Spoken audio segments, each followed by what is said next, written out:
So this is very weird.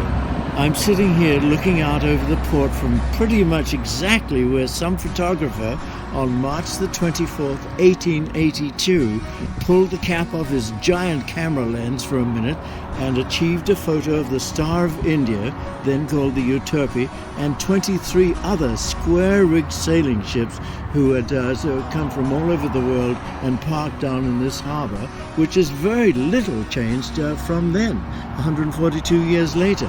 Littleton Harbour is where all ships coming around Cape Horn or from the South Pole would seek shelter from the storms, of which there are many around here, because we're about 40 south, I think.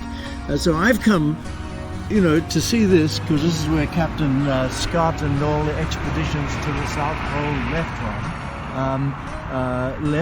And where they had sort of delicacies which are peculiar to New Zealand, one of which is the paua, known elsewhere as the abalone, a distant cousin, well, somewhat cousin.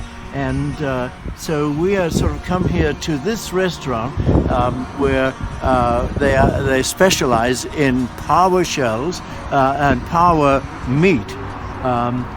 Paua are giant snails, actually, of the sea. And they're very nutritious and supposed to make you 20 years younger. And so I'm going to see if we can do that.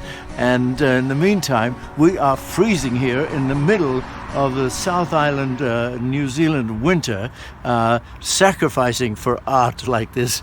And but if the strange thing for me is looking at the bay, the port, which really has not changed since the Euterpe sailed in after 4 months at sea, eating nothing but salted pork, salted beef, ratty sea biscuits, to come into their first paua dinner, as I'm about to do right here in Littleton in the South Island in New Zealand.